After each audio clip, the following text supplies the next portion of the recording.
Bonjour et bienvenue sur cette vidéo, c'est David pour Ordi Répar. Dans cette vidéo, je vous propose une petite sélection de 9 distributions Linux pour remplacer Windows, dont une va être un peu problématique et je vais vous déconseiller d'utiliser, mais je vais vous expliquer bien entendu pourquoi.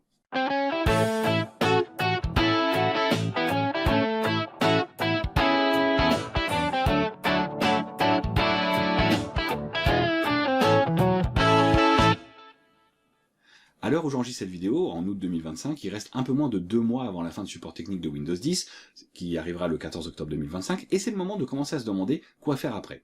Peut-être que vous avez vu la vidéo que j'ai faite il y a quelques temps, qui vous permet de tester si votre ordinateur est compatible avec Windows 11, je vous remets la vidéo en fiche, ici, et que vous avez fait le test et que votre ordinateur n'est pas compatible. Peut-être également avez-vous vu l'autre vidéo que j'ai faite, que je vous remets également en fiche, qui permet de forcer l'installation de Windows 11 sur un ordinateur qui n'est pas compatible. Et bien que cette méthode en principe marche pour la plupart des personnes, et bien pour vous peut-être qu'elle ne fonctionne pas. J'ai eu des commentaires de personnes qui m'ont rapporté que ça ne fonctionnait pas pour elles. Peut-être tout simplement que vous n'avez pas essayé et que vous ne voulez même pas essayer de forcer l'installation de Windows 11 parce que vous ne voulez pas risquer que ça fasse des problèmes pour la suite et de vous retrouver avec un ordinateur inopérant. Ce que je peux tout à fait comprendre. Alors qu'est-ce qui vous reste comme option avant de changer d'ordinateur? Eh bien peut-être que l'option suivante, ça va être de changer de système d'exploitation et de passer, pourquoi pas, à Linux.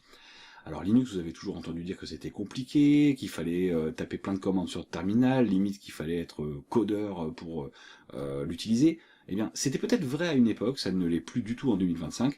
Il existe des variantes de Linux qu'on appelle des distributions qui sont tout à fait utilisables par des débutants et qui n'ont pas vraiment de nécessité d'aller utiliser le terminal. Ça ne veut pas dire que le terminal a disparu, ça ne veut pas dire qu'il ne faut pas parfois apprendre à l'utiliser et que ça ne serait pas une bonne idée, mais ça veut dire que jour 1, vous n'êtes pas obligé de l'utiliser. Vous pouvez commencer à utiliser votre ordinateur avec Linux sans avoir besoin du terminal, et ça peut être justement intéressant pour des personnes qui sont habituées à Windows, sur lequel on utilise assez peu le terminal également, de basculer sur un autre système qui fonctionnera finalement d'une manière assez similaire. L'idée ici, dans cette vidéo, ça va être de vous proposer une sélection de distributions. Et juste pour vous donner un ordre d'idée, je suis ici sur la page Wikipédia des distributions de Linux, et vous voyez qu'il y a une sorte de chronologie avec une sorte d'arbre généalogique des distributions, et vous voyez que des distributions, je peux défiler comme ça, et il y en a vraiment beaucoup, beaucoup, beaucoup, beaucoup, beaucoup. Et je suis même pas certain que sur cette page, elles soient toutes listées. Il y en a un peu plus de 300, sans compter des forks et autres choses diverses et variées. Bon, peu importe, on ne va pas rentrer dans tous ces détails, mais bref, il y a énormément de distributions de Linux existantes. Alors la question qu'on va se poser maintenant, c'est, ok, mais alors je choisis laquelle? Laquelle est la meilleure? Et ça, c'est une fausse bonne question, parce que tout simplement, il n'y a pas vraiment une distribution qui peut prétendre être la meilleure, tout simplement parce que ça dépend de l'usage que vous voulez en faire.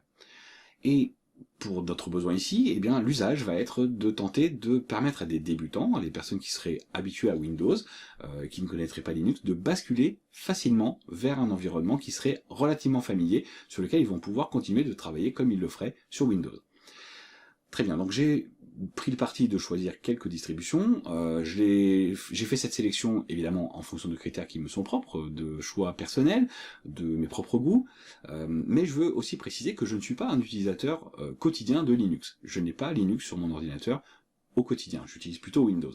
Néanmoins, j'ai déjà utilisé Linux par le passé, et je continue parfois d'être amené à utiliser Linux dans certains contextes, ce qui me permet de quand même avoir une vision un peu éclairée sur le sujet, mais malgré tout, je n'ai pas testé ces différentes distributions pendant un mois chacune pour vous dire voilà exactement ce qu'il faut en retenir, mais on est quand même face à des distributions qui ont pignon sur rue, qui sont quand même connues, donc je vais vous donner cette sélection-là qui correspond à mes choix. Bien entendu, peut-être que vous allez avoir des choix différents, vous allez peut-être connaître d'autres distributions Linux, et si c'est le cas, n'hésitez pas à les mettre en commentaire, parce que ça peut être intéressant de partager cette information avec tout le monde, y compris avec moi. Je suis toujours curieux d'aller découvrir de nouvelles distributions, sachant qu'il y en a vraiment beaucoup et que je les ai absolument pas toutes testées. Très bien, donc ça c'est un premier préambule, et cette sélection, eh bien, je vais essayer de faire une sorte de petit classement pour vous dire à la fin laquelle je préfère, laquelle je vous recommande vraiment, mais encore une fois, ça sera en fonction de mes propres goûts, donc bien entendu, vous pourrez faire vos propres choix par vous-même. L'idée, c'est que je vais essayer de mettre des notes à toutes ces distributions, et je vais me baser sur 4 critères pour donner des notes. Le premier critère, ça va être la ressemblance avec Windows, parce que je veux faire en sorte que ce soit quand même quelque chose de facile d'accès pour des débutants qui basculent de Windows à Linux. Le deuxième critère, ça va être la facilité d'installation et éventuellement la possibilité de faire quelques personnalisations pendant l'installation.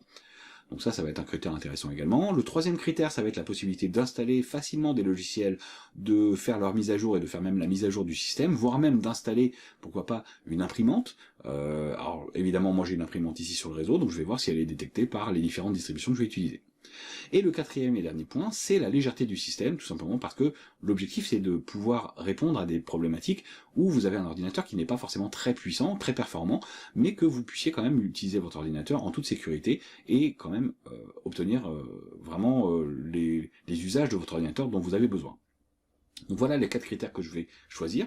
Je vais apporter juste une toute petite précision sur le troisième critère qui est l'installation de logiciels, c'est que je vais me focaliser sur une méthode d'installation qui est Flatpak, parce que dans mes usages, eh bien c'est celle que je préfère, mais encore une fois, ce n'est pas forcément la meilleure. Il y a plein de façons de faire, le terminal pourrait être aussi une solution, mais ici l'objectif c'est d'essayer d'éviter le terminal, si c'est possible, mais Flatpak va permettre en tout cas d'accéder à un catalogue de logiciels et je vais tenter pour chacune des distributions d'installer 2 logiciels. Alors même s'il y a déjà des équivalents qui sont préinstallés, je vais quand même aller chercher d'autres versions ou d'autres variantes de ces logiciels.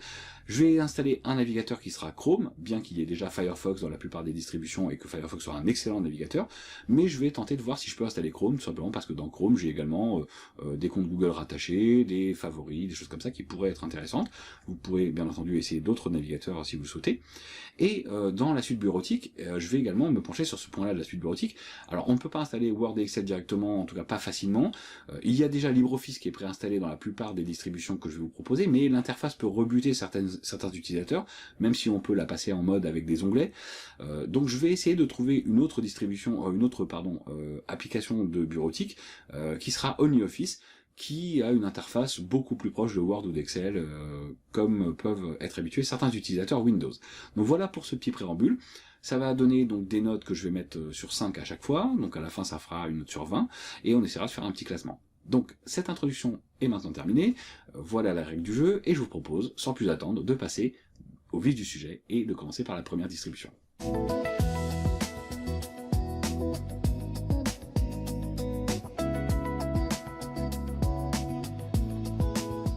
À tout seigneur, tout honneur, eh bien je vais commencer par Ubuntu, tout simplement parce que Ubuntu c'est probablement la distribution par excellence la plus connue par les débutants, celle qui est la plus répandue, la plus populaire. J'ai moi-même fait, il y a quelques années de ça, des vidéos pour expliquer comment installer Ubuntu. C'est une distribution qui a une énorme communauté, donc il y a énormément de gens pour vous aider si vous avez des problèmes, il y a énormément de support pour vous aider si vous avez des problèmes. C'est une distribution qui également va avoir plusieurs dérivés, et plusieurs des distributions qu'on va avoir ensuite sont dérivées de Ubuntu. Donc Ubuntu c'est quand même une distribution qu'il faut connaître et qu'il faut au moins avoir vu une fois. Malheureusement, selon les critères que j'ai définis, eh bien, il ne sera peut-être pas très bien noté, mais ça ne fait pas pour autant de Ubuntu une distribution qui est mauvaise. C'est simplement qu'elle ne correspondrait peut-être pas aux critères idéaux que j'ai choisis pour cette vidéo. Côté caractéristiques, eh bien, regardons un peu de quoi il s'agit. On nous dit ici qu'il faut un processeur Intel ou AMD à double cœur d'au moins 2 GHz. Donc ça veut dire un processeur quand même assez ancien, mais ça peut quand même fonctionner. Néanmoins, on nous dit qu'il faut au moins 4 Go de RAM, mais par expérience, il vaut mieux avoir un petit peu plus. Il faut avoir au moins 30 Go d'espace disponible sur le disque, et un lecteur DVD ou une clé USB pour l'installation. Et bien entendu, il faut avoir un accès à haut débit recommandé pour installer les mises à jour et les nouveaux logiciels sur Ubuntu.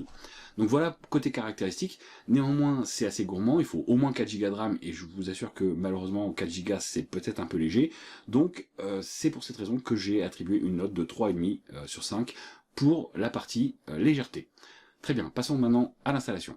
Côté installation, pas grand chose à redire, on va pouvoir directement choisir la langue d'affichage en français. On va avoir surtout ici une option qui est assez intéressante, qui est d'avoir des paramètres d'accessibilité pour des personnes qui auraient des déficiences visuelles, auditives, voilà, donc c'est assez pratique et c'est plutôt original et assez intéressant. Côté personnalisation, eh bien, il y a quelques options qu'on va pouvoir rencontrer ici. On peut installer Ubuntu ou on peut essayer Ubuntu, c'est-à-dire que je peux tout à fait essayer Ubuntu sans avoir besoin de l'installer, ce qui est plutôt intéressant également. L'installation peut se faire de façon complètement interactive ou automatisée, je peux faire l'installation complète ou par défaut. J'ai ici quelques réglages que je peux faire et donc c'est plutôt intéressant de pouvoir choisir ces options. L'installation se fait très facilement en cliquant sur suivant, en cliquant sur installer, bref, il n'y a pas grand chose à redire de ce côté-là.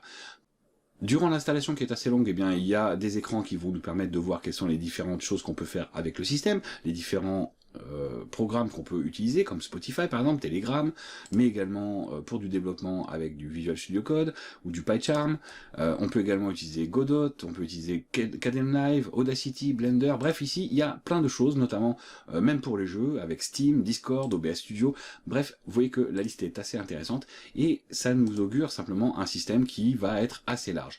On a également cette notion d'accessibilité qui était présente durant l'installation mais qui va rester présente également dans le système. Ça paraît plutôt intéressant et ça c'est un très bon point. C'est une installation qui est assez agréable, qui est assez facile à prendre en main, qui propose de la personnalisation, voire même des options d'accessibilité.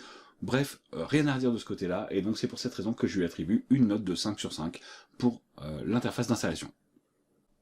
Au redémarrage, il y a encore quelques options de personnalisation qu'on peut faire, ici comme activer Ubuntu Pro, je ne vais pas le faire, ou donner des informations supplémentaires à Ubuntu à propos du système, je ne vais pas le faire, et tout de suite après, on nous propose de commencer avec des applications en passant par le centre d'application, et on peut directement aller ouvrir le centre d'application pour installer des choses. Ici, je vais simplement terminer. Côté interface, eh bien, on a une petite déception tout de suite en arrivant parce qu'on ne retrouve pas une interface qui ressemble exactement à celle de Windows. Il y a certes un bureau, il y a un genre de barre de tâches qui se trouve sur la gauche au lieu d'être en bas, donc ça peut être un peu perturbant, mais ce n'est pas quand même dramatique. Néanmoins, ça peut dérouter des débutants. Le bouton équivalent du bouton démarrer se trouve en bas. Ici, quand je clique dessus, j'ai un choix des applications que je veux lancer. Ce n'est encore une fois pas comme le menu démarrer, donc ça peut être un peu perturbant pour des débutants. Et je ne trouve pas l'option pour éteindre l'ordinateur à l'intérieur. Pour éteindre l'ordinateur, l'option se trouvera en haut de l'écran. Néanmoins, j'ai des icônes qui peuvent être épinglées sur la barre des tâches, et je peux comme ça accéder rapidement aux applications qui sont épinglées. Je peux notamment accéder à Internet avec Firefox qui est préinstallé. Je peux naviguer dans mes fichiers avec cet explorateur de fichiers qui se trouve ici, qui va me permettre de parcourir mon ordinateur, donc les documents, les images, mais également d'autres emplacements comme le disque dur d'une manière générale, dans lequel je peux retrouver tous les dossiers. Donc, côté interface, eh bien, il y a une petite déception, ce n'est pas comme Windows, c'est un peu différent et ça risque d'être perturbant. C'est pour ça que j'attribue la note de 3 sur 5 pour l'interface. Passons maintenant à l'installation d'applications. Par défaut, on me propose de venir ici dans le centre d'application, et dans le centre d'application, je vais pouvoir rechercher les applications que je veux. Sauf que voilà, malheureusement, ce centre d'application n'utilise pas la méthode Flatpak, il utilise une autre méthode qui s'appelle Snap, et dans Snap, eh bien, je ne trouve pas l'application Google Chrome. Alors, ce n'est pas forcément grave, vous me direz, vous pourrez tout à fait trouver d'autres applications, mais pour l'exemple ici, je voudrais plutôt utiliser Flatpak, et malheureusement, je ne peux pas ajouter Flatpak directement à cette interface. Heureusement, Ubuntu étant très connu et bénéficiant d'une très grande communauté, eh bien, il est très facile de trouver des ressources qui vont expliquer facilement comment mettre en place ces fameux Flatpak. Donc j'ai pu faire une recherche, j'ai trouvé un site qui me donne toutes les commandes à taper donc, dans le terminal, que je peux même copier-coller, et ça va me permettre ensuite d'installer des choses via Flatpak. Malheureusement, ce n'est pas comme ça que j'avais envisagé les choses, et ça m'oblige à utiliser le terminal, alors que je vous ai dit qu'il était possible de le faire sans le terminal. Mauvais point donc pour Ubuntu côté installation, et c'est pour cette raison que la note va être un peu plus basse. Et donc à partir de là, j'ai accès ici à un logiciel que je vais pouvoir placer dans mon lanceur, et grâce à cette application ici, logiciel, eh bien, je vais enfin pouvoir utiliser le catalogue Flatpak. Une fois le catalogue Flatpak installé, aucun problème, je peux venir dans ma recherche, chercher Chrome, hop, et décider d'installer Chrome directement. L'installation se fait sans difficulté. J'ai mon Chrome qui est installé, tout fonctionne parfaitement. Je peux même le définir comme navigateur par défaut, c'est parfait. Passons maintenant à l'installation de OnlyOffice. Donc de la même façon, je vais pouvoir venir rechercher ici mon application, et je trouve OnlyOffice sans problème. Je peux cliquer pour installer, j'ai le choix entre différentes sources. Je clique installer, et c'est parti. Donc là encore, je le retrouve dans mon menu démarrer, et j'ai plus qu'à lancer un document, par exemple ici, qui va reprendre l'interface, la présentation qui ressemble à Word. Côté mise à jour, eh bien, les mises à jour des logiciels se font aussi via l'application logiciel. Je vais avoir l'onglet mise à jour, et je peux ici décider de faire les mises à jour pour les logiciels qui le méritent. Donc je clique sur tout mettre à jour, je tape mon mot de passe, et ça se passe de la façon la plus simple possible. Accédons maintenant aux paramètres. Pour accéder aux paramètres, je passe également par mon menu démarrer, je me rends dans les paramètres, et j'ai comme ça accès aux différents paramètres de mon système. Ils sont tous groupés sur la gauche, et je vais retrouver tous les paramètres, réseau, Bluetooth, tout fonctionne bien. Si je descends un peu plus bas, je vais dans la section imprimante, et je constate que mon imprimante a été détectée automatiquement, ce qui est plutôt pas mal. Si je viens dans le système, eh bien je peux également aller faire les recherches de mise à jour logicielle pour mon système, et ici, j'ai automatiquement accès à mon gestionnaire de mise à jour qui me détecte les mises à jour. Je peux y accéder également depuis le menu démarrer, avec, ici, gestionnaire de mise à jour directement. Si des mises à jour sont disponibles, eh bien on me les propose, je n'ai plus qu'à cliquer sur installer maintenant, c'est vraiment archi simple, il n'y a vraiment pas grand chose à savoir. Dommage que je n'ai pas pu installer les Flatpak beaucoup plus simplement, et donc c'est pour cette raison que je vais attribuer une note pour l'installation et la maintenance de 3 sur 5. Donc en résumé, ça nous amène à la note globale de 14,5 sur 20 pour Ubuntu.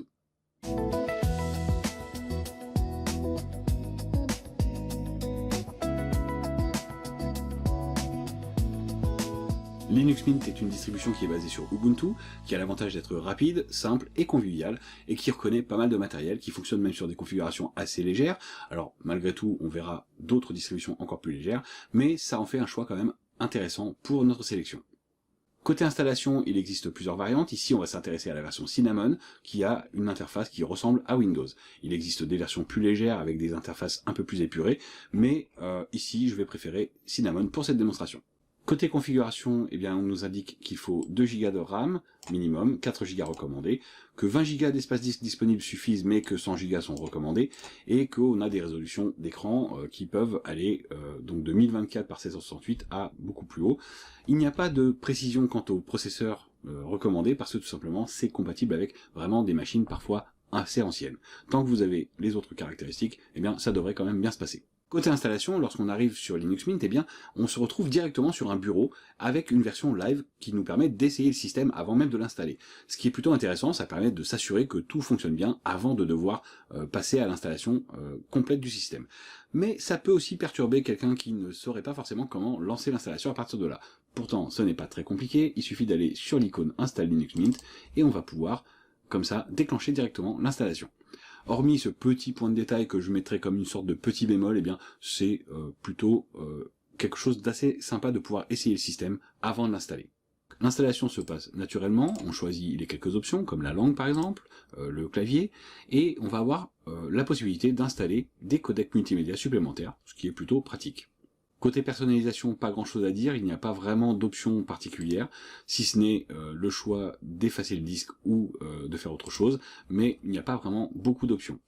L'installation démarre et on a un écran ici qui va nous présenter les différentes informations à savoir à propos de Linux Mint. On peut faire défiler les choses ou simplement patienter que le message défile automatiquement, mais ici c'est un peu comme pour Ubuntu, on va avoir les différentes applications qui vont nous être présentées de ce qu'on pourra obtenir directement quand on sera sur Linux Mint. Pour l'installation, eh bien, il n'y a pas grand chose de plus à en dire. On a quasiment terminé, il suffit simplement d'attendre la fin de la copie des fichiers et que ça redémarre. Ici, je vais mettre une note de 4,5 sur 5 pour l'installation. Le petit bémol étant qu'il faut lancer l'installation manuellement, et vraiment c'est parce que je chipote, mais ici 4,5 c'est une note qui est plutôt correcte. Une fois l'installation terminée, le système redémarre et au démarrage, on est accueilli par ce message de bienvenue qui va nous guider dans les premiers pas de ce qu'on doit faire avec Linux Mint. Donc c'est très bien, on peut suivre les installations, ici les indications, pardon. Bref, ici c'est plutôt confortable d'avoir un guide qui nous prend la main et qui nous aide à savoir quoi faire pour démarrer correctement. En termes d'interface, on est bien. On arrive sur le bureau et on a un bureau qui ressemble assez fortement à ce qu'on pourrait trouver sur Windows. On a une barre des tâches en bas, avec un bouton qui pourrait s'apparenter au bouton démarrer. On a directement accès à l'explorateur de fichiers d'ici, ici sur cette icône. J'ai sur la droite l'heure, le réglage du volume, le réglage du réseau, les accès aux imprimantes. J'ai également un gestionnaire de mise à jour qui se met directement ici, donc j'aurai pas besoin de chercher très loin pour les mises à jour. Je vais le laisser là pour l'instant, et on y reviendra dans un instant. Bref, ici, c'est plutôt un bon point. Là, on est quand même très fortement sur quelque chose qui ressemble à Windows. Ça, c'est un bon point. Le menu démarrer, quant à lui, eh bien, il a une petite différence, effectivement, par rapport à celui de Windows. Il n'est pas tout à fait rangé pareil. On arrive quand même assez bien à s'y retrouver. On a accès aux accessoires, à la bureautique, au graphisme, à Internet, et vous voyez qu'il y a déjà pas mal de logiciels qui sont préinstallés. On peut accéder très facilement à la Logitech de Linux Mint pour les installations, et on va voir ça dans un instant. Donc déjà, côté interface et côté ressemblance à Windows, j'ai envie de mettre une bonne note, et on va dire que 4,5, ça me paraît une note appropriée. À présent, voyons si je peux installer des logiciels. Donc je retourne dans mon menu démarrer. Je peux accéder à la Logitech soit par l'option administration et Logitech, mais directement également sur le côté où j'ai également des raccourcis vers des choses que je peux lancer rapidement. Donc si je clique sur la Logitech qui se trouve ici, eh bien j'arrive sur la Logitech de Linux Mint. Une fois que la Logitech est terminée de lancer, eh bien j'accède à cette interface et j'ai déjà des applications en vedette que je peux utiliser, donc des applications assez connues, Google Earth, FileZilla, GIMP, Audacity, VLC. Très bien, je peux également descendre pour rechercher parmi les mieux notés, parmi les accessoires, la bureautique, et j'ai directement accès au Flatpak. Donc je peux directement cocher Flatpak et trouver des applications qui se trouvent dans le Flatpak. Si je cherche une application en particulier, eh bien je peux me rendre sur la zone de recherche, et on va commencer tout naturellement avec Chrome. Et je ne le vois pas immédiatement, mais si je descends légèrement dans cette liste, eh bien je devrais normalement le trouver. Eh bien malheureusement, je ne le trouve pas.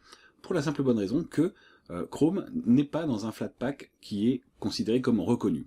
Alors pour corriger ça, eh bien pas de problème, je me rends dans les paramètres, ici dans les préférences, et dans les préférences, eh bien je peux cocher l'option de montrer les Flatpaks non vérifiés. Ce n'est pas recommandé a priori parce que ça peut représenter un risque de sécurité, mais ici je vais l'utiliser parce que c'est ce que je cherche à faire.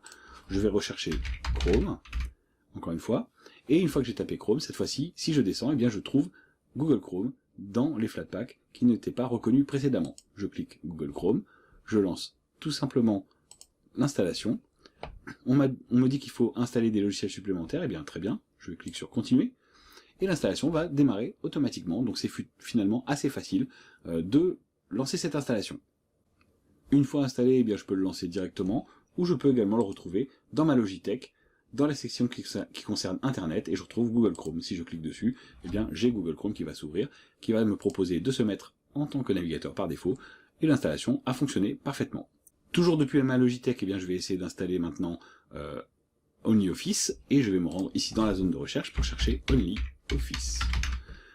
OnlyOffice, je le trouve, je peux cliquer dessus, il est également dans les Flatpaks, je peux lancer l'installation, et comme pour Google Chrome, je n'ai plus qu'à patienter, et lorsque ça sera terminé, eh bien je vais le retrouver normalement dans mon menu démarrer. Là encore, si je veux trouver OnlyOffice, eh bien je vais dans mon menu démarrer, je vais maintenant dans bureautique, puisque c'est là que c'est supposé se trouver, et je vais lancer OnlyOffice. J'arrive sur OnlyOffice, je peux essayer de créer un document, et je suis effectivement sur un document vierge qui ressemble à Word. Concernant les mises à jour, eh bien, je vais me rendre ici sur l'icône concernant les mises à jour du système, dans le gestionnaire de mise à jour, et je vais pouvoir ici décider comment je veux gérer mes mises à jour. Donc ici, je vais rechercher des mises à jour de sécurité, des mises à jour logicielles, des mises à jour instantanées, je valide cette option, et je vais avoir ici, dans mon gestionnaire de mise à jour, la possibilité d'appliquer les mises à jour nécessaires, et je me laisse guider tout simplement avec l'affichage qui me sera proposé. Des mises à jour sont disponibles, alors l'interface n'est pas très jolie ici, mais c'est pas grave, je peux quand même ici voir les différents paquets d'installation à installer, et si je souhaite faire la mise à jour, eh bien je n'ai plus qu'à cliquer sur installer les mises à jour. Je peux retrouver le gestionnaire de mise à jour à n'importe quel moment en passant par le menu démarrer, en me rendant sur administration, et j'ai ici le gestionnaire de mise à jour qui va me permettre de retourner dans cette application de gestionnaire de mise à jour si nécessaire. Si à présent je souhaite accéder aux paramètres, eh bien je vais me rendre également sur le menu démarrer, et je vais arriver ici sur cette option qui concerne les paramètres. En cliquant sur cette option de paramètres, eh bien je suis présenté avec cet écran de paramètres système, et j'ai ici tous les paramètres dont je pourrais avoir besoin pour configurer mon système. Si je souhaite par exemple voir si mon imprimante a bien été installée, eh bien je vais me rendre dans la section matériel et je vais cliquer sur imprimante, et une fois dans la section imprimante, eh bien je constate que mon imprimante a été détectée automatiquement et qu'elle s'est installée toute seule. Question installation et maintenance du système, là c'est un sans faute, c'est vraiment très facile à faire, je mets un 5 sur 5. Le système est plutôt fluide, plutôt réactif, il démarre assez vite, les choses fonctionnent relativement bien, et la configuration minimale requise, donc comme on l'a vu, n'est pas très élevée. Donc de ce point de vue-là, question légèreté, eh bien, je vais lui mettre une note de 4,5 sur 5. Dernier détail concernant l'interface, pour éteindre l'ordinateur, eh bien, je peux passer par le menu démarrer et je retrouve ici le bouton pour éteindre l'ordinateur, le mettre en veille, le redémarrer. Donc c'est très convivial, très confortable, ce qui conforte effectivement la note que je lui ai donnée, c'est très bien. Ce qui nous amène à une note globale pour Linux Mint de 18,5 sur 20, c'est plutôt une bonne note.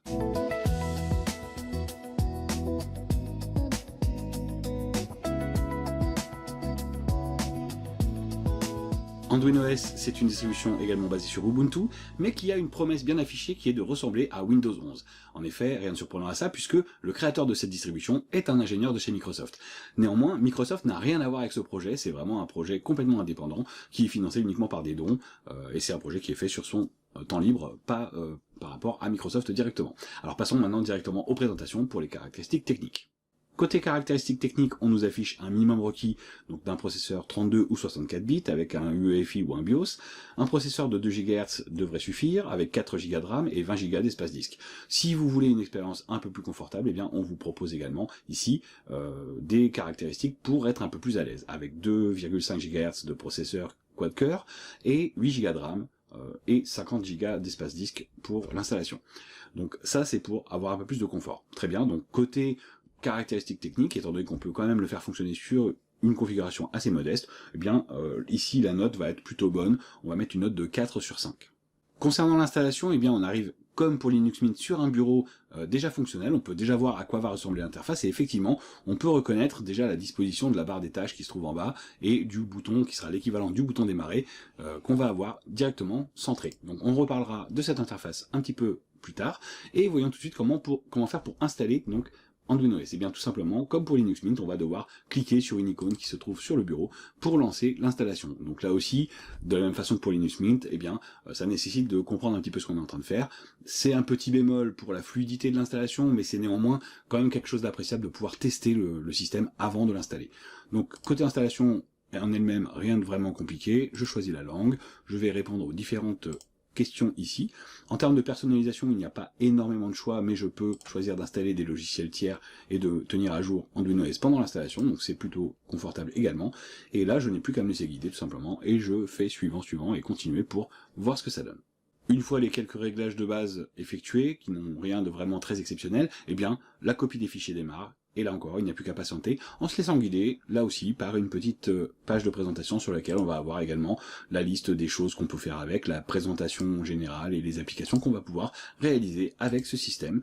Côté installation, rien de vraiment compliqué à repérer, c'est une très bonne méthode d'installation, et je vais attribuer la note de 4,5 sur 5. Côté interface, eh bien force est de constater qu'on a une interface qui ressemble fortement à Windows 11. On a bien une barre des tâches en bas ici, avec le menu démarrer qui est centré, le bouton démarrer qui est ici, les icônes qui sont centrées. On a à gauche une icône de widget avec pourquoi pas la météo, c'est très bien. Et ici à droite, on a effectivement les outils de la zone de notification avec l'accès au réseau, le volume.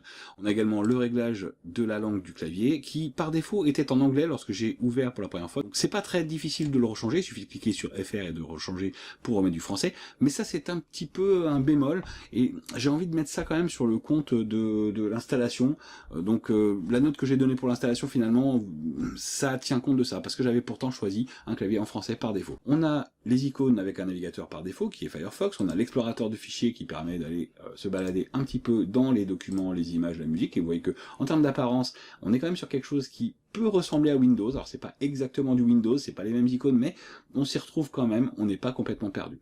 Enfin, côté interface, eh bien le menu démarrer ici va être très ressemblant à celui de Windows 11, et c'est très intéressant parce que ça veut dire qu'on n'est pas perdu quand on arrive de l'univers Windows. On retrouve également la possibilité d'aller explorer les fichiers ici, d'accéder au terminal, la console ici, et d'accéder aux paramètres en cliquant sur ce bouton. Si je clique ici, j'arrive effectivement dans les paramètres, et dans les paramètres, eh bien j'ai les différentes catégories sur la gauche, et à chaque fois que je change de catégorie, j'ai bien la partie centrale qui me permet de faire les différents réglages, donc je retrouve toutes les infos, ce qui est plutôt intéressant. Dernière chose également sur le menu démarrer, on retrouve ici le bouton toutes les applications qui permet de retrouver tous les programmes, ou encore la zone de recherche sur la partie haute, exactement comme le menu démarrer de Windows. L'icône ici d'accès au compte utilisateur se trouve comme dans Windows, eh bien en bas à gauche, et pour éteindre l'ordinateur, eh bien la même façon ici, de la même façon je vais avoir le bouton d'extinction qui va me permettre donc d'éteindre ou de redémarrer le PC, et ça c'est vraiment très confortable finalement de ne pas être perdu. Donc côté ressemblance à Windows, eh bien là je suis obligé de mettre une très bonne note, c'est-à-dire 5 sur 5, ça ne devrait pas poser de problème à des débutants qui arrivent de Windows 11. À présent on va s'intéresser à la partie installation de logiciels, et donc pour installer des logiciels, eh bien tout naturellement j'ai envie d'aller dans le menu démarrer, et ici je vais retrouver magasin d'applications. Je vais cliquer pour lancer cette icône de magasin d'applications, et drôle de surprise, ici je me retrouve sur une page web déjà en anglais qu'on me propose de traduire, alors je vais traduire cette page, et là, patatras, mauvaise surprise, il n'y a pas de magasin d'applications par défaut. On me propose d'en installer un moi-même, mais en cliquant ici, eh bien évidemment, il va falloir que je fasse quelques manipulations manuelles. Donc moi, si je veux utiliser le Flatpak, eh bien je vais me laisser guider pour tenter d'installer le Flatpak. Donc là encore, j'ai changé de page, mais je ne suis plus en français, je suis de retour en anglais. L'expérience est pas forcément très agréable pour quelqu'un qui ne veut pas utiliser le terminal, puisqu'on va devoir se retrouver à utiliser le terminal. Rien de vraiment compliqué en soi, mais c'est un petit peu pénible et ça nuit à l'expérience, en tout cas, quand on ne veut pas quelque chose qui soit très éloigné de Windows, puisque on est un petit peu obligé de mettre les mains dans le cambouis. Donc là, c'est quand même un mauvais point, et je vais bien être obligé de sanctionner sur la note ce mauvais point, en tout cas concernant la partie maintenance et installation. Après avoir suivi toutes les instructions, j'ai redémarré l'ordinateur et je me rends dans mon menu démarrer pour retrouver l'application logicielle. Elle n'est pas dans les applications favorites, il faut me rendre dans toutes les applications. Et là, ici, je vais descendre jusqu'à l'application qui s'appelle logiciel, qui est maintenant installée ici. Je peux cliquer avec le bouton droit et l'épingler au dash de façon à la retrouver plus facilement, et je peux également décider de faire un clic droit et de l'épingler au menu démarrer pour que la prochaine fois, eh bien, je l'ai directement dans la liste des applications favorites. Donc je clique maintenant sur logiciel et je vais pouvoir passer à l'installation des applications dont je vais avoir besoin. Et évidemment, puisque j'ai installé le module Flatpak, je devrais normalement trouver Chrome très facilement. Je le trouve ici, je clique dessus, je clique pour installer, et là encore, je n'ai plus qu'à patienter et l'installation se fait très naturellement. Après une fermeture et une ouverture de session, eh bien je retrouve effectivement Google Chrome dans la liste des applications du menu démarrer, mais c'est malheureusement pas très ergonomique. Alors je ne sais pas si c'est lié à la machine virtuelle que j'utilise ou si c'est un vrai défaut de ce système. Je ne trouve pas ça très pratique, donc c'est peut-être également un bémol en termes d'installation et de maintenance par rapport au logiciel, donc c'est un petit peu problématique. Ça va également impacter la note. Donc en revanche, quand je le lance, tout se passe bien, il est bien installé, il se définit comme navigateur par défaut, donc tout va bien, je peux l'utiliser, pas de problème. Chrome fonctionne. De retour dans la Logitech, eh bien, je vais également installer OnlyOffice. Donc je le recherche ici, je l'obtiens directement dans la liste, je n'ai qu'à cliquer sur installer, je peux vérifier s'il y a d'autres sources, mais a priori je n'ai installé que Flathead, donc je vais pouvoir installer comme ça OnlyOffice. Donc là encore, je patiente le temps de l'installation, et je vais voir si je le retrouve dans le menu démarrer. Pour OnlyOffice, je n'ai pas eu le problème, je le retrouve directement dans le menu démarrer, et je peux le lancer directement pour commencer à créer des documents, que ce soit du traitement de texte ou du tableur. Donc là, cette fois-ci, ça a fonctionné. Je vais retourner dans les paramètres pour vérifier si mon imprimante a bien été prise en compte. Je me retrouve ici dans la liste des paramètres, je vais sur la section imprimante et je constate que mon imprimante, là encore, a été détectée parfaitement. Pour les mises à jour du système, eh bien, de la même façon, je vais me rendre ici sur système, je vais ici mise à jour logiciel. Je me retrouve comme tout à l'heure dans le programme d'installation des applications, mais je me retrouve dans la section mise à jour, mon système est à jour, donc je n'ai pas de mise à jour particulière à faire, et si j'en avais, elle serait ici directement, donc c'est relativement facile. Dans les programmes installés, eh bien, je peux retrouver les applications installées et les désinstaller très facilement, donc là encore, un bon point, c'est quand même pas mal. Malgré tout, il y a eu quelques petits bémols sur cette partie installation et maintenance du système, ce qui va me conduire à lui donner une note de 3 sur 5, tout simplement pour tous ces petits défauts que j'ai pu rencontrer durant l'utilisation. Et bien voilà pour Arduino OS, donc avec toutes ces notes, et bien ça nous amène à une note globale de 16,5 sur 20, donc malgré des ressemblances avec Windows, et bien il y a des petits défauts, et forcément c'est ce qui plombe la note globale.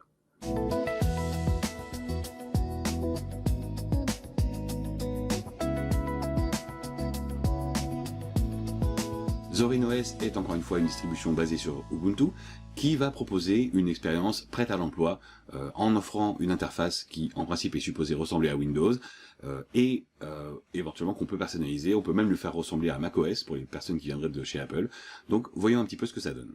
Côté caractéristiques techniques, un processeur 64 bits Intel ou AMD à 1 GHz en dual-core sera suffisant pour faire tourner cette distribution, 1,5 Go de RAM, et un espace de 15 Go pour la version Core que je vais utiliser ici dans cette démonstration. On a donc une distribution ici qui est très légère et qui peut s'adapter à tout un tas de configurations, y compris des configurations modestes. Côté légèreté du système, donc je vais lui attribuer une note qui sera de 4,5 sur 5. Pour l'installation, eh bien, on arrive sur cette interface qui va nous permettre déjà de choisir la langue, et on va tout de suite pouvoir choisir soit d'essayer Zorin, soit de l'installer. Donc c'est un tout petit peu plus intuitif que le fait d'avoir une icône sur le bureau. Ici, je vais choisir d'installer Zorin, et on va se laisser guider. En termes de personnalisation, eh bien ici, on va pouvoir laisser les options de télécharger les mises à jour et d'installer des logiciels tiers directement cochées. On peut décider également de ne pas participer au recensement de Zorin pour avoir une notion du nombre d'utilisateurs. Ici, je vais cocher cette case et je continue. Le reste de l'installation se passe tout à fait normalement. Il n'y a pas grand-chose à en dire. On choisit la zone géographique, on donne un nom d'utilisateur et on continue. La copie des fichiers se lance alors et il n'y a plus qu'à patienter le temps que tout soit copié et installé. Durant la phase d'installation, il n'y a pas eu les différents écrans qui présentaient les icônes des programmes qu'on allait pouvoir utiliser, mais au moment de démarrer pour la première fois, eh bien, on est accueilli ici par cet écran de bienvenue, ce qui va finalement compenser largement cette chose qui n'a pas été faite pendant l'installation. Ici, on nous explique comment utiliser l'interface, donc c'est plutôt une bonne nouvelle, donc je compte ça comme bon point parmi les notes de l'installation, tout simplement parce que ici, on va pouvoir tout de suite commencer à personnaliser des choses et voir comment les choses fonctionnent. Donc si je lance Zorin Appearance, eh bien je vais pouvoir ici décider à quel système je veux que mon système Zorin ressemble. J'ai déjà un message qui me parle de mise à jour, je ne vais pas m'en occuper pour l'instant, on verra ça dans la phase d'installation. Zorin a détecté que j'étais sur une machine virtuelle, et donc ici il va me proposer d'ajouter directement les éléments pour ma machine virtuelle, ce qui est plutôt un très bon point, donc ça veut dire qu'il y a une vraie détection de ma machine. J'ai même une option ici pour m'aider à connecter mon téléphone à Zorin, ce qui est plutôt pratique. Je trouve donc que cette installation s'est vraiment très bien passée, elle est plutôt agréable. L'utilisation ici du système semble assez simple puisqu'on va me donner cette visite guidée. Donc je vais attribuer une très bonne note pour l'installation, je vais mettre une note de 5 sur 5. À présent, côté interface, eh bien, ça ressemble effectivement à Windows. On a bien un bouton qui ressemble au bouton démarrer en bas à gauche. Alors, ce n'est pas le même logo, bien sûr, mais on a la même logique. On a ici les bureaux virtuels qui peuvent être utilisés directement. Le navigateur par défaut ici, c'est Brave. L'explorateur de fichiers qui est disponible ici ne pose pas de grosses difficultés d'adaptation, puisque c'est assez simple et assez cohérent par rapport à ce à quoi on peut avoir l'habitude. On a bien la barre des tâches sur le bas, les icônes en bas à droite avec l'horloge. Donc on est vraiment sur une ressemblance assez bonne au système Windows. Et par ailleurs, si vous l'avez remarqué pendant l'installation, eh bien on vous propose de configurer l'apparence. Donc vous pouvez même personnaliser encore un peu les choses. Donc là, pour moi, côté interface et côté apparence, je donne également une très bonne note, une note de 5 sur 5, parce que même si ce n'est pas une copie conforme de Windows, eh bien ici on va s'y retrouver assez facilement. D'ailleurs, même le menu démarrer va être ici assez simple à comprendre et assez facile à utiliser, avec des accès directement aux différents dossiers et au type d'application sur la gauche. On a même un bouton toutes les applications comme on pouvait l'avoir sur Windows, donc c'est quelque chose d'assez confortable et très facile à comprendre. On comprend très vite l'usage des boutons ici pour éteindre ou redémarrer l'ordinateur, donc on a tout ce qu'il faut pour pouvoir travailler et on a même la zone de recherche comme dans Windows. Donc ici, je reste sur ma note de 5 sur 5 pour l'interface. Passons maintenant à l'utilisation, donc avec l'installation et la maintenance du système. Pour installer de nouveaux logiciels, eh bien, il y a directement dans la barre des tâches, ici, l'application logiciel, qu'on peut également retrouver dans le menu démarrer. Donc ça, c'est plutôt un bon point, c'est très facile d'accès. J'ai accès ici directement à la Logitech. Je vais tenter de voir si je peux tout de suite, comme ça, chercher mes applications. Je cherche Chrome, et là, ça fonctionne du premier coup. Flatpak est préinstallé, je n'ai rien à configurer, c'est très pratique, ça marche du premier coup. Donc je n'ai qu'à cliquer sur Chrome, installer, et je me laisse guider. L'installation va se passer tout à fait normalement. Je fais la même chose pour OmniOffice, je clique sur le programme, je lance installer, sachant que j'ai également la possibilité, s'il y a d'autres sources, de choisir la source. Donc je clique installer, et là encore une fois, pas de problème, l'installation démarre. Une fois installé, je retrouve dans l'onglet bureautique mon application OmniOffice, et je retrouve dans la section Internet mon Google Chrome. Donc j'ai bien mes deux applications qui sont installées de façon très simple. Je n'ai pas eu à faire de manipulation particulière, je n'ai pas eu à taper de ligne de commande. Donc ici c'est un très bon point côté installation de logiciel. Pour les mises à jour, eh bien là encore je passe par mon menu démarrer. Je peux me rendre dans les outils système et je vois que j'ai ici un gestionnaire de mise à jour que je peux lancer directement.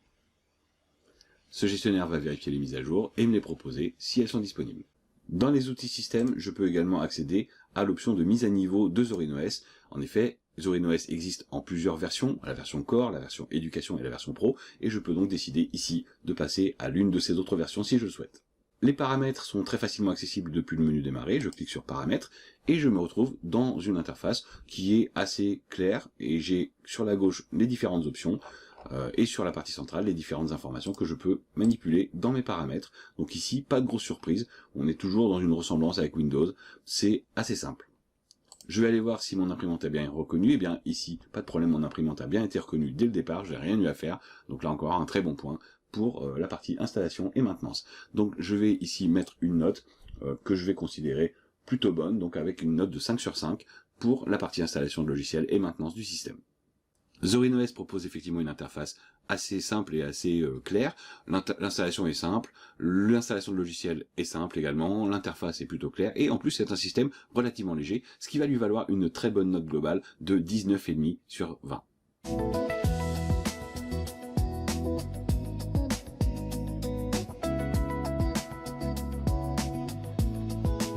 À présent, intéressons-nous à Linux Lite, une distribution censée être légère, et ici, c'est également une distribution basée sur Ubuntu. Côté caractéristiques, eh bien, on a ici un environnement de bureau qui est XFCE, donc un tout petit peu différent de ce qu'on a vu jusqu'à présent, et on a des minimums requis avec un processeur à 1 GHz, ou plus rapide évidemment, avec au moins 2 cœurs, et compatible 64 bits.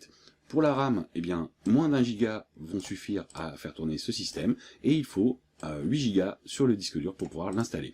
C'est compatible avec UEFI, Secure Boot et également avec des systèmes legacy. Il n'y a pas besoin d'avoir de TPM, comme Windows l'impose. Donc voilà, ici, quelque chose d'assez intéressant. Au démarrage de l'installation, eh bien, il y a une information intéressante, c'est qu'on peut soit booter sur Linux Lite pour l'utiliser, soit passer directement à l'installation directe. Ça, c'est plutôt un bon point également. Je vais ici en tenir compte dans la note. L'installation, quant à elle, démarre à peu près normalement, on choisit la langue, on clique continuer et on se laisse guider au travers des différents écrans. Rien de vraiment surprenant ici, on est sur le même type d'installation que les précédentes distributions. On a la possibilité d'installer des logiciels tiers pour le matériel graphique et le Wi-Fi par exemple, donc c'est très bien. Mais côté personnalisation, bien, il n'y a pas vraiment beaucoup d'options. L'installation à proprement parler ne présente rien de vraiment exceptionnel. C'est une installation très simple, assez claire. Ici, on a les fichiers qui sont en train d'être copiés. On a bien des écrans qu'on peut faire défiler pour lire les différentes informations. Alors c'est en anglais, mais ce n'est pas forcément très grave. On a quelques infos sur les capacités du système. Donc ici, on a une installation qui est plutôt propre et plutôt agréable. Je vais mettre une note de 5 sur 5. Au redémarrage, on arrive donc sur le bureau. Et là, première mauvaise surprise, toute l'interface est en anglais, alors que pourtant j'avais bien choisi français pendant l'installation. Là, il y a quand même quelque chose qui a dysfonctionné. Donc j'ai malgré tout un écran de bienvenue ici qui semble intéressant, puisqu'on va me proposer les différentes manipulations à réaliser. Donc je vais quand même ici aller m'occuper du support de la langue, et je vais aller m'assurer que je peux récupérer le français sur mon système. Après ces quelques manipulations, et bien maintenant j'ai une interface en français, je vois bien les noms de dossiers en français, quand je clique avec le bouton droit, les menus sont en français, donc là malheureusement ça va plomber un petit peu la note d'avoir dû faire ces manipulations, y compris pour la langue du clavier. Donc je vais continuer la visite guidée. Ici j'ai donc toujours mon écran de bienvenue, malheureusement qui lui reste en anglais. Je referme ici ce message et on peut s'intéresser au reste de l'interface. La barre des tâches se trouve bien en bas, on a bien un menu qui va ressembler au menu démarrer.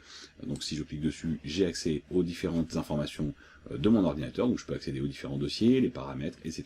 Donc les applications. Je vois sur la partie basse l'accès directement aux paramètres, la possibilité de verrouiller l'écran, changer d'utilisateur ou d'éteindre et rallumer l'ordinateur.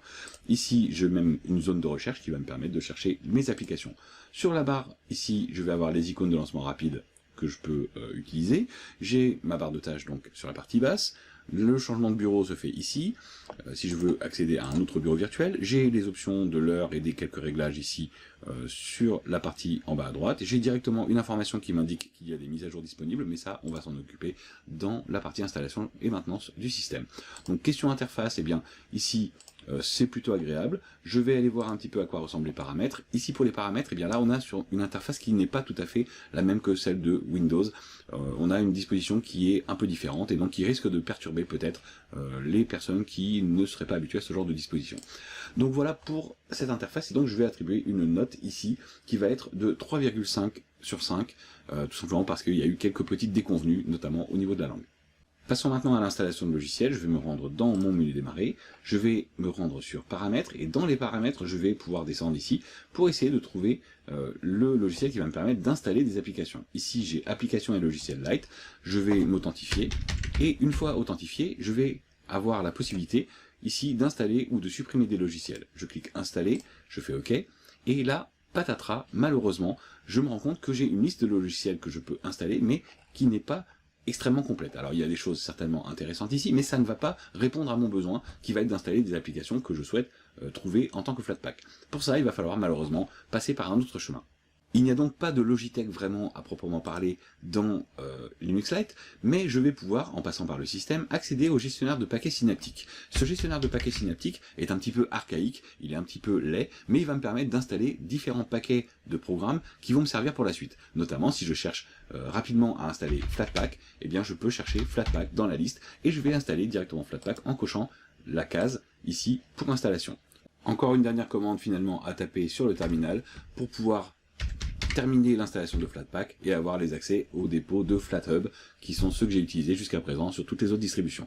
Une fois ce travail réalisé, eh bien je vais pouvoir me rendre sur le menu démarrer dans Système et je vais trouver l'application logiciel qui va me permettre, comme pour les autres distributions, de rechercher les différentes applications. Néanmoins ici, je ne vais pas avoir à installer Chrome puisque il est installé par défaut dans le système, donc je ne vais pas avoir cette partie-là. Je vais tout de même tenter d'installer OnlyOffice. Et je vais donc ici trouver OnlyOffice Desktop, je clique dessus, et je clique sur installer, et à partir de là, évidemment, l'installation se fait normalement. Néanmoins, ça fait beaucoup de manipulations pour installer quelques logiciels de manière facile, et ce n'est pas si intuitif pour un débutant. Je vais donc devoir en tenir compte dans la note, ici, que je vais attribuer. Pour pouvoir retrouver l'application dans le menu démarrer et l'utiliser, il aurait fallu que je ferme et que je rouvre la session, donc là encore une fois, ce n'est pas très intuitif. Passons maintenant aux paramètres à proprement parler. Si je vais ici dans les paramètres, eh bien je vais avoir la liste des paramètres. Donc là encore une fois, ce n'est pas très intuitif, mais on va pouvoir quand même gérer la plupart des paramètres de l'ordinateur ici en mode graphique. Je vais m'intéresser à l'imprimante pour voir si mon imprimante a bien été reconnue, et là, patatras, là non plus elle n'a pas été reconnue. Je vais devoir l'ajouter manuellement en spécifiant que c'est une imprimante réseau. Donc ici, il me trouve mon imprimante, et je peux maintenant cliquer sur suivant et l'installer. Enfin, on va s'intéresser aux mises à jour. Alors pour les mises à jour de logiciels, évidemment, on va pouvoir le faire via l'application qu'on a installée tout à l'heure, logiciel, ou via le gestionnaire de paquets synaptiques, qui sont deux accès pour aller mettre à jour les différentes applications du système. Néanmoins, lorsqu'il y a des mises à jour disponibles, eh bien j'ai une notification ici qui me permet d'accéder à l'installation des mises à jour, et je vais donc pouvoir passer directement par cette interface pour installer facilement mes mises à jour. Bref, quelques petites problématiques ou quelques petites difficultés à prévoir si vous décidez de passer sur Linux Lite. L'expérience d'installation de logiciels et de maintenance du système sur Linux Lite va être assez mauvaise pour un débutant. Je vais donc lui attribuer la note de 2 sur 5, ce qui va automatiquement plomber la note globale qui va être réduite donc à 15,5 sur 20.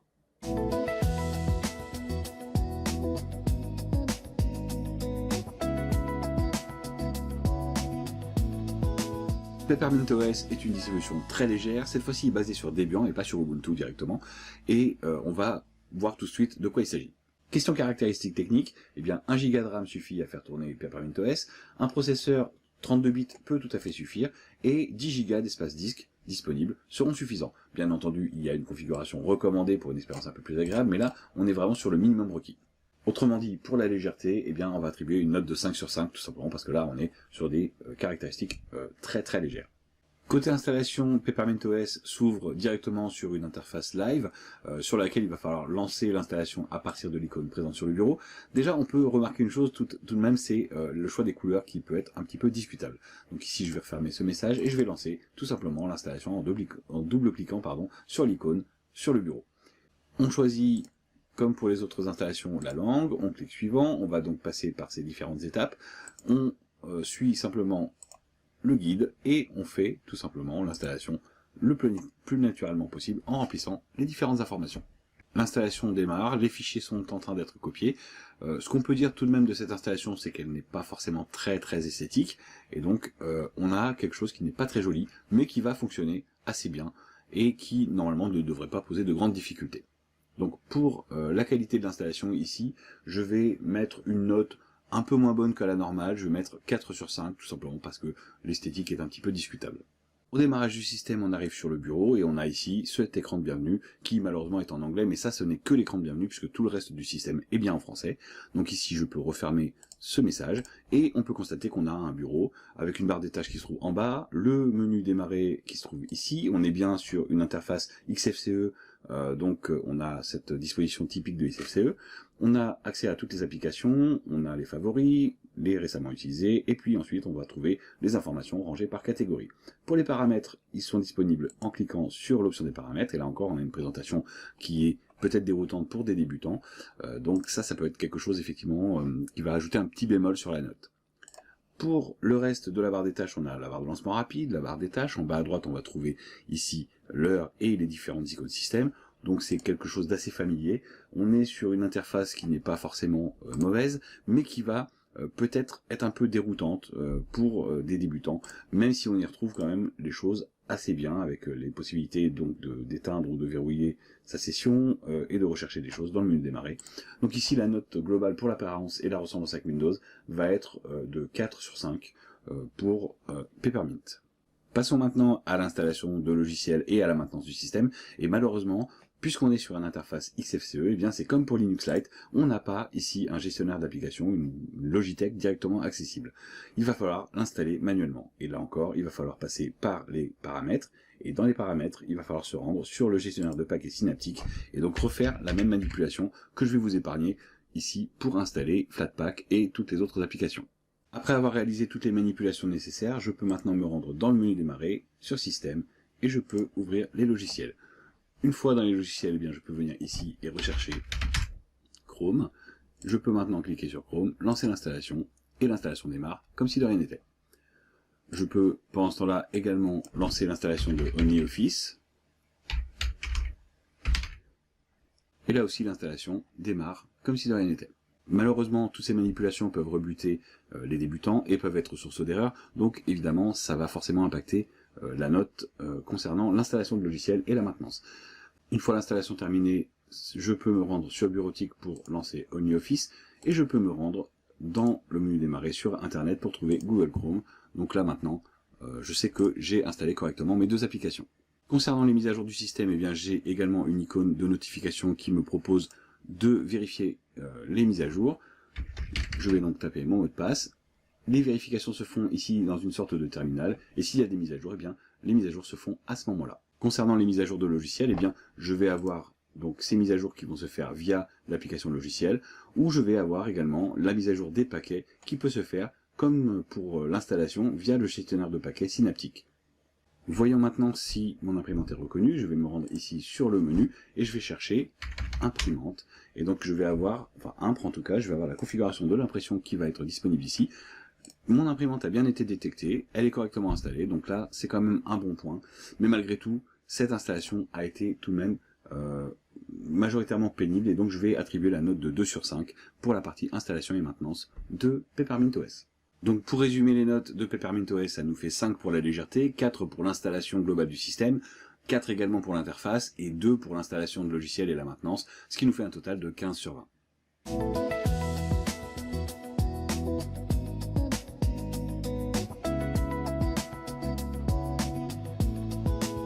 MX Linux va être une distribution basée sur Debian qui va pouvoir s'installer sur des machines très modestes, puisque c'est une distribution, encore une fois, assez légère. Côté caractéristiques techniques, eh bien, le minimum requis est de 8,5 Go d'espace sur le disque dur, 1 Go de RAM sur un processeur 32 ou 64 bits, et bien entendu un lecteur CD ou un lecteur de clé USB, ou en tout cas une prise USB pour pouvoir brancher une clé USB pour installer le système. Côté distribution, eh bien, il va y avoir une petite subtilité dans cette vidéo, puisque par défaut, l'interface de bureau de MX Linux est XFCE. Et XFCE, on l'a déjà vu sur d'autres distributions, ne propose pas de bibliothèque d'installation de logiciels facile en tout cas, et va avoir des petites particularités. Pire encore, sur cette version-là, par défaut, eh bien, la barre des tâches se trouve sur le côté gauche de l'écran. Alors, on pourrait modifier des choses, on pourrait configurer tout ça pour que ça s'améliore, mais ici, je voudrais quelque chose qui, out of the box, en tout cas dès l'installation, soit prêt à l'emploi. Et c'est pour cette raison que je vais décider d'utiliser la variante qui existe de MX Linux avec une interface de bureau KDE Plasma. Je pense que pour des débutants, cette interface-là sera un peu plus appréciable, et bien que ça alourdisse un tout petit peu en termes de caractéristiques techniques, eh bien, ça devrait quand même rester tout à fait acceptable. Pour ce qui est des caractéristiques techniques, eh bien, ici, je vais quand même mettre une note très bonne, puisque c'est un système léger, ça sera donc une note de 5 sur 5. À présent, passons à l'installation, et au lancement du programme d'installation, eh bien, j'arrive sur une interface live, donc je vais pouvoir commencer à manipuler et à essayer le système si je le souhaite. J'ai même ici un écran de bienvenue qui me donne accès à la FAQ, à un guide utilisateur, mais vous remarquez que tout ça est en anglais par défaut. Alors évidemment, on doit pouvoir changer l'interface, mais je voudrais éviter que ce soit quelque chose de complexe à faire. Donc ici, je ne vais pas toucher au réglage, et je vais simplement me contenter de cliquer sur installer, ou installer en anglais, pour lancer l'installateur. Et là, déjà, j'ai une sorte de pressentiment en termes d'apparence, c'est que les choses sont vraiment en anglais et que ça risque de me poser des petits problèmes. On m'a pas proposé de changer la langue. Ici, je peux simplement changer la disposition du clavier qui, par défaut, est en clavier US. C'est tout de même assez problématique. Pour un débutant, ça, c'est clairement quelque chose qui risque de poser problème, surtout si vous ne parlez pas anglais, et évidemment, ça ne va pas forcément vous aider. Comme je le pressentais, les écrans suivants sont également en anglais et il n'y a pas vraiment grand chose pour s'y retrouver au niveau visuel, c'est assez laid. Tout de même, l'installation va démarrer, elle sera relativement rapide, mais ici on me pose des questions qui peut-être sont perturbantes, déjà en anglais, mais pas forcément évidentes pour un débutant. On me demande le nom de l'ordinateur sur le réseau, quel est le domaine de l'ordinateur. Si vous ne savez pas à quoi ça correspond, et bien là vous allez déjà vous heurter à des petits problèmes. Donc moi ici je vais laisser tout par défaut et je vais tenter d'avancer comme ça, simplement en cliquant sur Next pour passer à la suite. Je vais donc faire les réglages, finir l'installation, mais déjà je peux vous dire quelle est la note de ce programme d'installation, et elle n'est pas très bonne. C'est une note que je vais donner de 2 sur 5, parce que bien que ça fonctionne, eh bien c'est quand même très rebutant pour des débutants. Autre bémol pendant l'installation, eh bien je tente de créer mon nom d'utilisateur qui serait OrdiRépar, il y a la lettre A, et je me rends compte que le clavier, bien que j'ai choisi un clavier français, est resté en position QWERTY, et donc je ne suis pas sur un clavier français pendant l'installation. Donc si vous avez besoin de taper un mot de passe et que votre mot de passe utilise des caractères présents dans une disposition AZERTY qui ne seraient pas les mêmes que pour le QWERTY, eh bien vous risquez là encore d'avoir des petits problèmes. Une fois passée la médiocre expérience de l'installation, on arrive enfin donc sur le système, et évidemment, on a bien réglé les choses en français, donc j'ai bien maintenant tout qui est en français. J'ai un manuel d'utilisateur qui est directement disponible sur le bureau, une FAQ. J'ai également ce message d'accueil que j'avais pendant l'installation qui m'est à nouveau proposé. Donc vous pouvez bien entendu cocher cette case pour avoir toujours ça au démarrage, de façon, en tout cas sur les premiers temps, à vous faire la main. C'est confortable d'avoir malgré tout accès à toutes ces informations-là directement.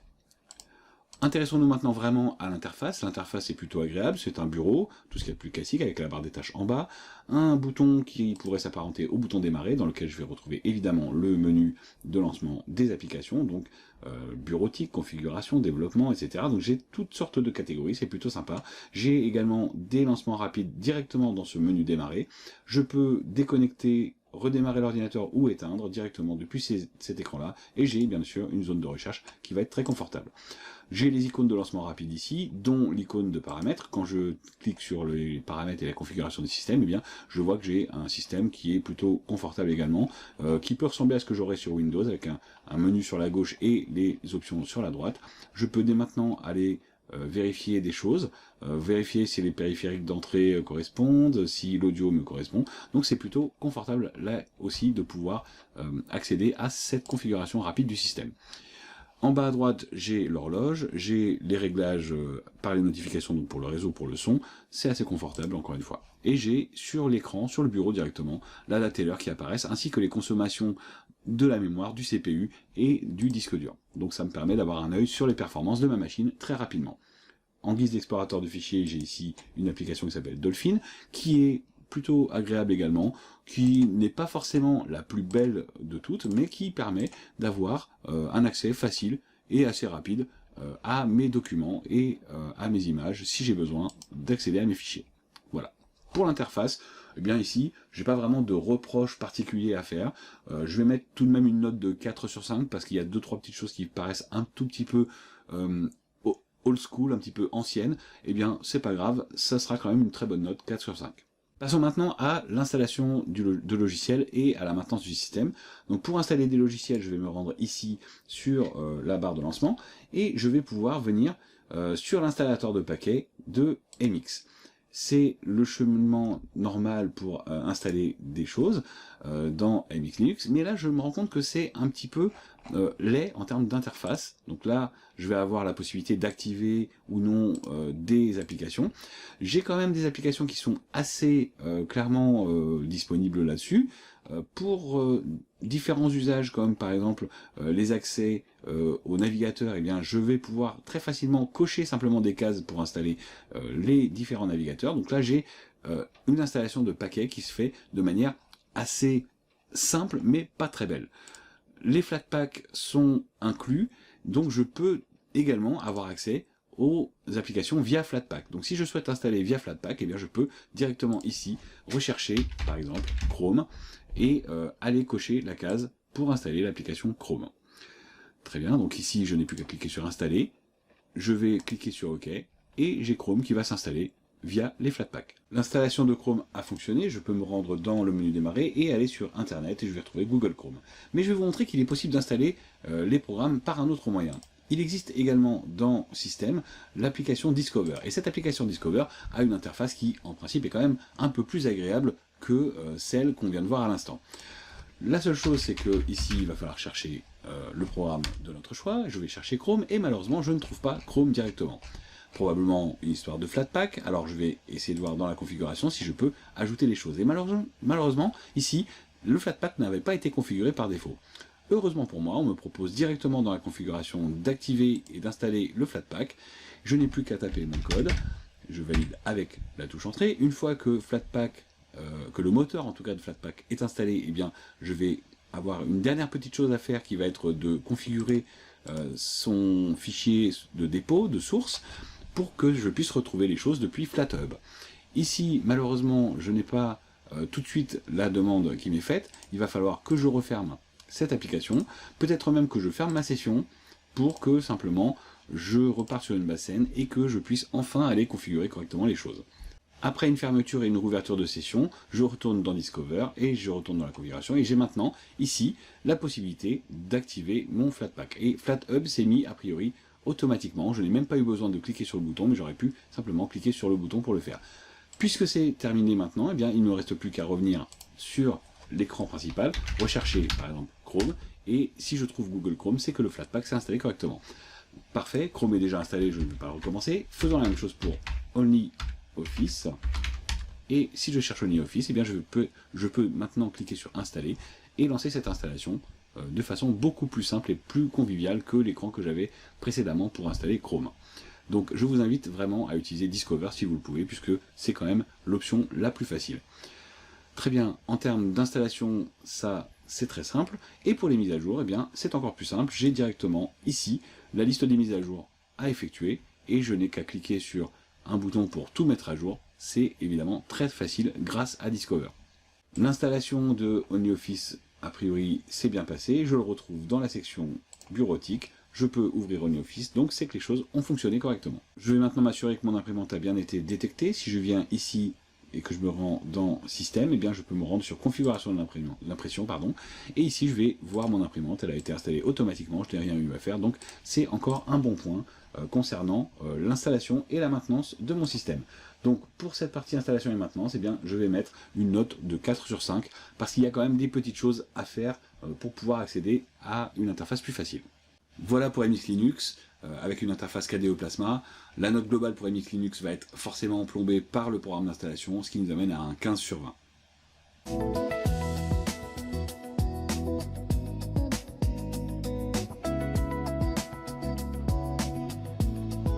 L'Ubuntu, c'est une variante officielle de Ubuntu, vraiment pensée pour être rapide et légère, qui bénéficie d'une interface LXQT, donc ça en fait un choix vraiment très intéressant pour des machines un peu anciennes avec vraiment du matériel peu performant, et vraiment les caractéristiques vont être impressionnantes justement par sa légèreté. Côté caractéristiques justement, eh bien, il suffit d'un processeur Intel Pentium 4 ou des choses à peu près de cette même génération, de 384 mégaoctets de RAM, 800 recommandés, alors on va dire 1 giga si vous voulez faire de la lecture de vidéo, et de seulement 4,3 gigas d'espace disque sur l'ordinateur pour pouvoir l'installer, ce qui vraiment est très très léger, et rien que pour ça, eh bien, ça mérite une note de 5 sur 5 pour la légèreté du système. Côté installation, on va avoir le choix immédiatement de changer la langue si nécessaire, et on va pouvoir tout de suite décider de soit essayer l'Ubuntu, soit l'installer. Moi ici je vais simplement cliquer sur installer, et on va passer vraiment à la phase d'installation complète.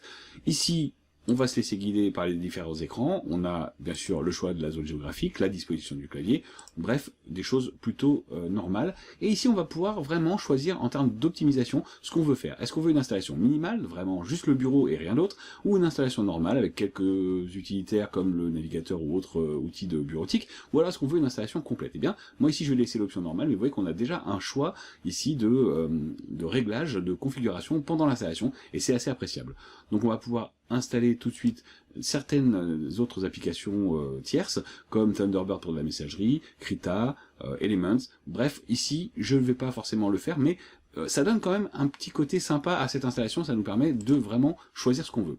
Une fois les différents réglages préliminaires réalisés, eh bien l'installation démarre, elle copie les fichiers, on remplit le système de fichiers, on fait toutes sortes de choses, et on a ici des images qui nous sont proposées pour nous montrer quelques éléments et nous présenter les différentes fonctionnalités de l'Ubuntu. Alors malheureusement c'est écrit en anglais, donc si vous ne savez pas lire l'anglais, bah, évidemment vous n'allez pas pouvoir profiter vraiment de toutes ces informations, mais qu'à cela ne tienne, l'installation va se faire, et a priori ça se passe plutôt bien. Vous l'aurez compris, pas de problème particulier durant l'installation, si ce n'est effectivement que ce texte est en anglais, mais ça ne compte pas vraiment. Eh bien, je vais attribuer une note de 5 sur 5 pour l'installation. On sent bien une installation maîtrisée, pensée pour être simple, à la sauce Ubuntu. Au démarrage, on arrive sur un écran qui nous demande de se connecter, et là, il y a quand même quelque chose d'un peu surprenant, c'est que normalement, j'avais choisi le clavier en français, et il semblerait qu'il soit réglé d'abord en version US. Mais en réalité, ça n'a l'air d'être qu'un bug visiblement à l'écran, puisque dès que je commence à taper quelque chose, la disposition se met automatiquement en français. Donc un petit bug d'affichage qui nuit un tout petit peu à l'interface et à l'expérience, mais rien de vraiment méchant. Côté interface, eh bien, on arrive sur un bureau assez propre, assez clair, avec des icônes directement présentes, l'accès à l'ordinateur, donc au dossier pour explorer le système de fichiers.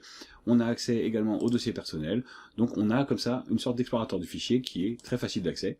On peut de toute manière retrouver cet explorateur de fichiers en bas dans la barre des tâches, en cliquant ici sur le bouton pour l'accès à ce gestionnaire de fichiers, donc c'est un bon point.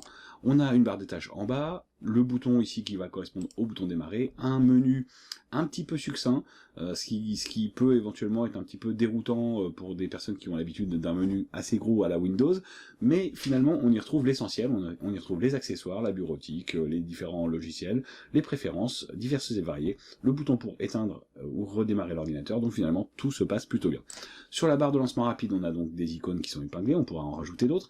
On a ici Firefox comme navigateur par défaut. En bas à droite, on a l'heure, on a des icônes du système. Et lorsqu'il y a des mises à jour, eh bien, il y a également ici une icône de notification pour nous signifier les mises à jour.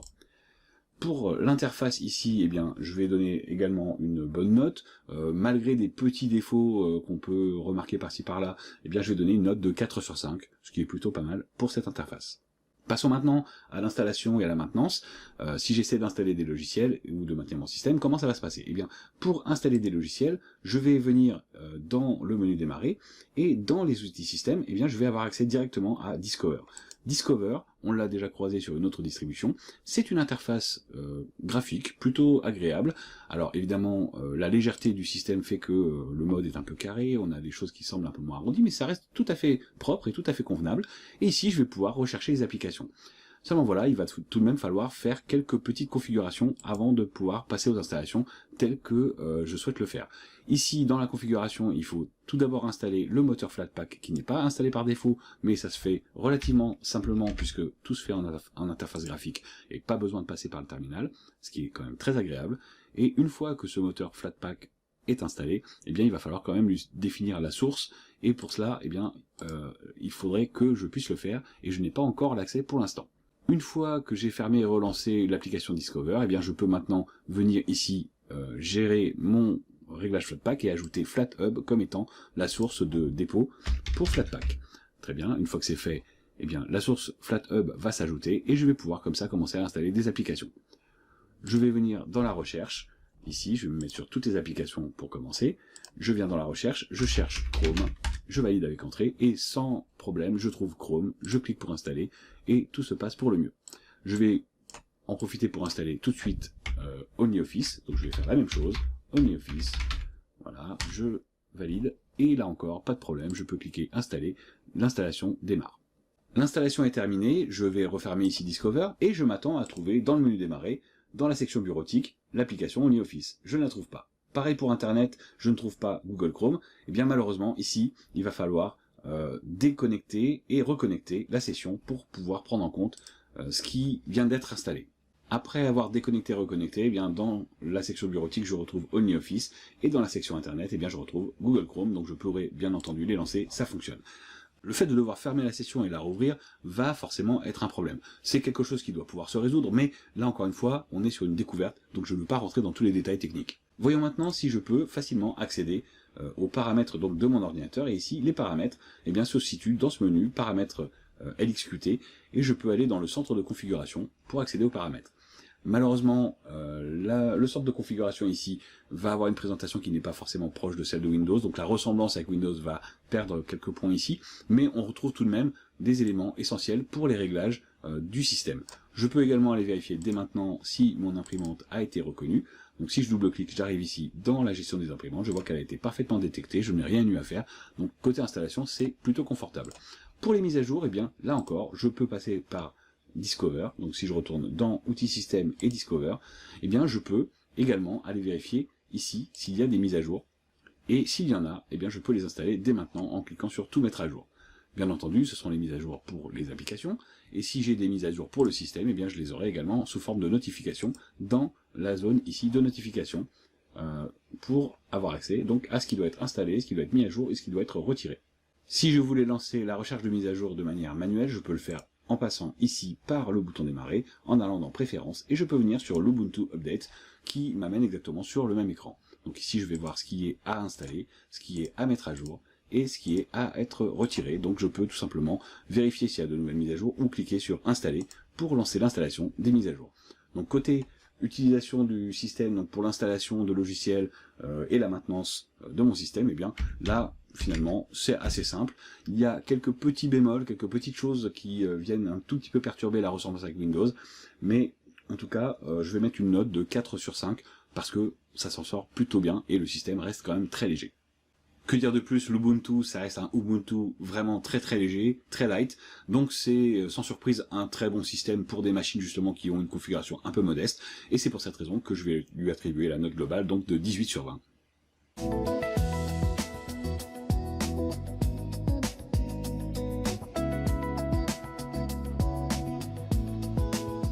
Imaginez qu'il existe une distribution qui coche toutes les cases, qui soit légère, facile à installer, qui permette très facilement d'installer des applications, voire même des applications qui viennent de Windows, qui ressemblent à s'y méprendre à Windows, et qui en plus vous donnent accès aux différents outils de Microsoft, comme OneDrive par exemple, ou Copilot de Microsoft.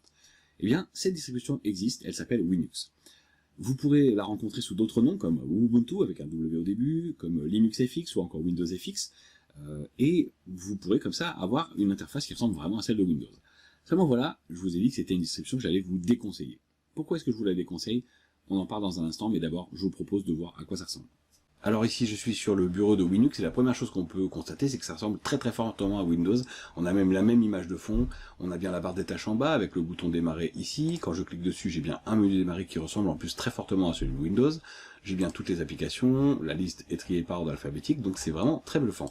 Les icônes sont les mêmes que celles de Microsoft, que celles sur Windows. J'ai bien les widgets à gauche, j'ai ici l'horloge, j'ai les mêmes icônes ici pour le réglage du volume et autres. J'ai même une sorte de zone de notification où je peux ajouter des choses.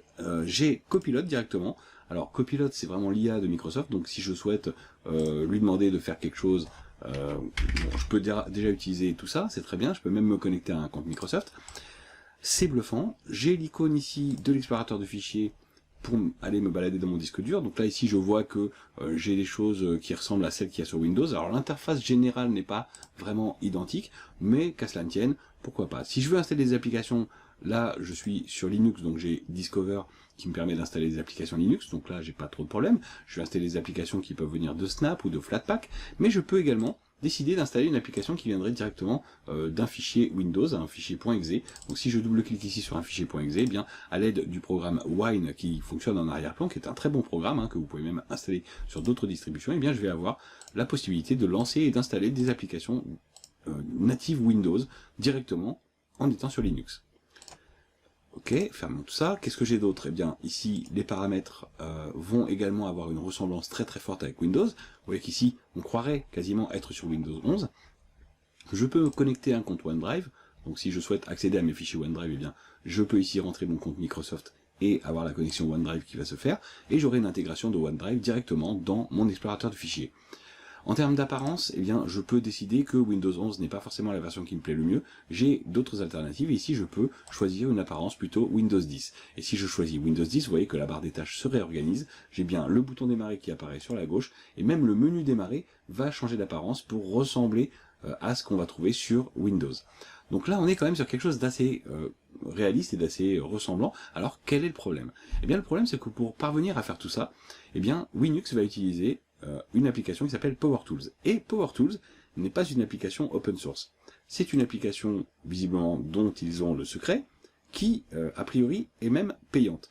Par défaut, je n'ai pas PowerTools d'activer, donc là, vous voyez que je suis sur une version d'essai encore de PowerTools, mais au bout d'un moment, ça arrêtera de fonctionner. Et pour ça, ici, il va falloir que je vienne activer PowerTools pour pouvoir continuer de l'utiliser. Et je vais donc devoir acheter une licence avec une clé de licence qui sera valide. Ici, cette clé de licence me coûtera 35 $, donc si je souhaite effectivement acheter cette clé de licence, eh bien je peux le faire, mais ça va me poser un petit problème, et je vais vous expliquer tout ça en revenant face caméra. Alors quel est le problème réellement? Ce n'est pas le fait que ce soit payant, parce qu'il peut tout à fait y avoir des logiciels payants qui sont très bien. Ce qui m'ennuie, c'est surtout que, historiquement, les auteurs de ce PowerTools ont déjà eu des problèmes de sécurité avec les personnes qui avaient acheté les licences. Vous payez les 35 $, c'est très bien, mais où vont vos informations bancaires et comment votre compte utilisateur est bien stocké et protégé? Et bien malheureusement, ils n'ont pas eu la possibilité de mettre en place toutes les sécurités, ils se sont fait voler des choses. Donc certaines personnes se sont retrouvées avec des données personnelles dans la nature. Ça, c'est un problème. Encore une fois, vous pourrez tout à fait me dire que Microsoft, Apple et que d'autres ont eu ce genre de problème aussi, et que pour autant, on continue de s'en servir. Très bien, j'entends la remarque, j'entends cette information et elle est valable. Néanmoins, il y a autre chose, c'est que l'utilisation de ces PowerTools va poser peut-être un problème en termes d'aspects légaux. Je m'explique. En termes de propriété intellectuelle, je ne suis pas certain que Microsoft ait donné son accord pour l'utilisation de ces logos comme Copilot ou comme le logo Windows qui sert pour le bouton démarrer.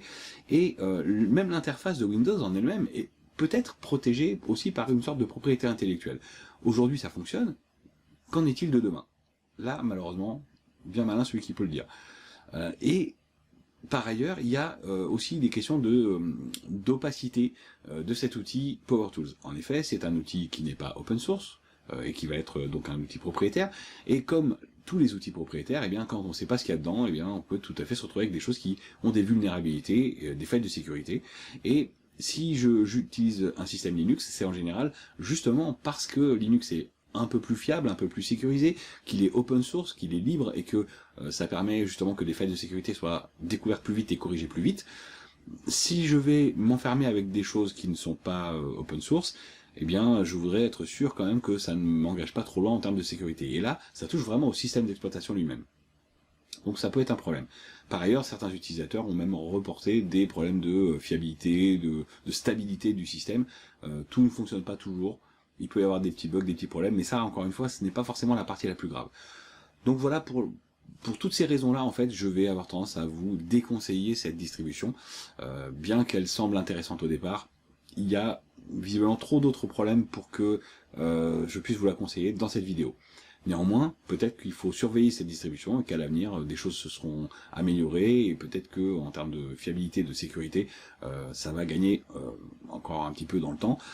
Pour l'instant, je préfère vous le déconseiller, tout simplement parce que c'est une distribution qu'on croise régulièrement sur les forums, dès qu'on commence à chercher de l'information pour savoir par quoi on pourrait remplacer Windows, et bien cette distribution revient sur le tapis régulièrement. Et vous verrez que souvent elle revient, mais avec des commentaires pas toujours très élogieux. Donc voilà pour cette analyse de cette distribution. Je vous propose de maintenant passer à la conclusion de cette vidéo.